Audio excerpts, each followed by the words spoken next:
risk of rain, chance of precipitation, danger of wet, con lentitude poderosa. This is my perfect game. From the roguelike aspect being just perfect to me to even how good the difficulty scaling is, but let me back off here. What is this so-called masterpiece?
Alright, so if you don't know what this masterpiece of a game is, I honestly feel a little bit bad for you, but let me guide you through this.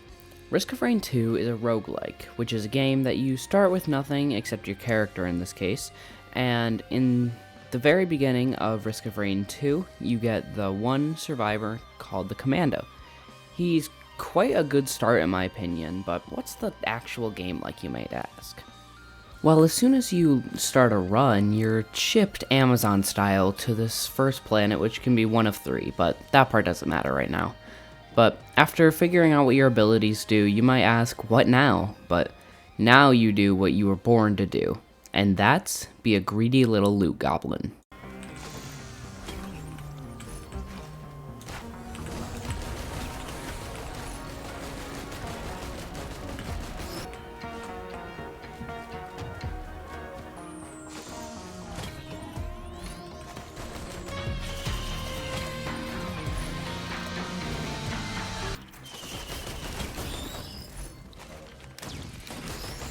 Now, after scavenging around a bit, you'll find that there are quite a bit of what you're getting are called white items, which are of the white rarity. And in this game, there are 5 rarities: white, green, red, yellow, and blue. But this isn't just the basic system of blue being the best in this case, and white being the worst. It's more of how often you get each. But don't get me wrong, not all white items are gonna outclass some of those yellow and especially blue items, but speaking of those blue items, those are the ones that I find the most fascinating, and they're called lunar items, which their whole shtick is they come with one typically very, very big buff, but also with a cost. So, one of my favorites, for instance, would be something called the Shaped Glass. It halves your health, but doubles your damage, which in this game is massive, and sometimes even halving your health is worth it for this fantastic damage buff. But there is one more that I find quite hilarious, and it's what we here in the Bungus call alcoholism. I'll let you find out what that one does on your own. But taking the step in the direction of what you're actually supposed to do in this game, some of you might have noticed in the very top right, it says an objective, and in this case it's find the teleporter, which is how you get from stage to stage in this in advance. Now, on most stages, you can locate the teleporter by these floating orbs around it, and it's pretty hard to miss most of the time, unless if you're on a lot more of a cluttered stage. But once you start this demonic-looking contraption, you'll find out very quickly that a boss has spawned in. Now, you should be able to figure out what to do in this situation. That's right, die! Now, in this game and most other roguelikes, dying is going to happen a lot. But failing in this case is just a lesson, and it's how you get better at the game. But something that you'll find out very fast is that even if you don't think so, every single death in this game is basically your fault. But that's alright. As I said, learning is something that you're gonna do a lot of in this game. But after those first few deaths, you might have noticed how always moving in this game is a fantastic idea, and maybe even noticed how to manage your abilities. But once you finally get to that boss and end up killing it, what's next? You actually use the teleporter in this case and move on to the next stage. And that's right, it's time to do it all again, but on a different stage. More learning, more loot, and best of all, more kills. And over time, you'll grow this idea of what items are good and what aren't. While you go through this game, you start to feel very powerful over time, whenever you start doing good damage and surviving all the time. But what's the end goal of this game? What's the point? Maybe even who is the end? But hey, we'll get there eventually. Now, the music in this game is one of the most important factors to me. As you saw from the intro, that's one of the final boss songs, and it is just perfect. But we've also got some bangers in here, like Coppin' as Fuck, the dehydration of Risk of Rain 2, and you can't forget A Glacier Eventually Farts, and Don't You Listen to the Song of Life. And besides those fantastic names, it's mostly fast, it's aggressive, but it can also be laid back when it needs to be.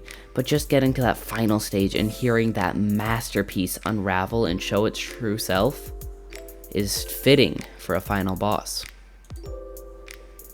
Now, before I move on to talking about the big bad boss, let's talk pillars. Now, pillars in this game are the final obstacle you have before going to the last boss. In this game, it isn't a last teleporter event or anything like that. No. It's much worse. You have to go to these 4 different pillars, which can be one of 3. The Pillar of Mass, the Pillar of Blood, and the Pillar of Soul. You have to complete 4 of these pillars, which can be any of the 3 types depending on which one you want to deal with.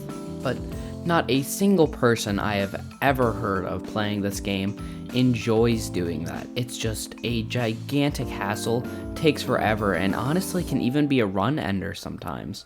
That's why items that are called pillar skips are some of the most valuable in the game. Like, the eccentric vase is quite literally the best way to do it. And then there's also what used to be something called the momentum skip, which you could just do with a single item. Let's move on from that little rant and go on to the big bad boss himself, Mithrix.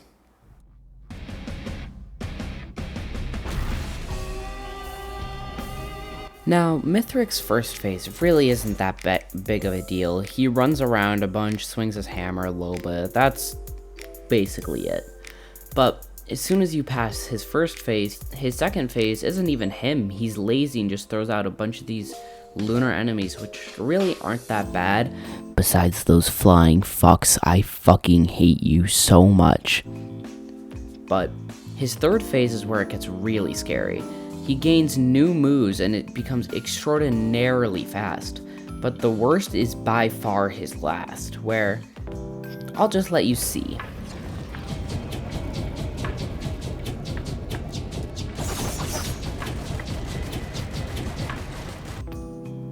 That's right, this motherfucker steals all of your hard-earned items and uses them against you.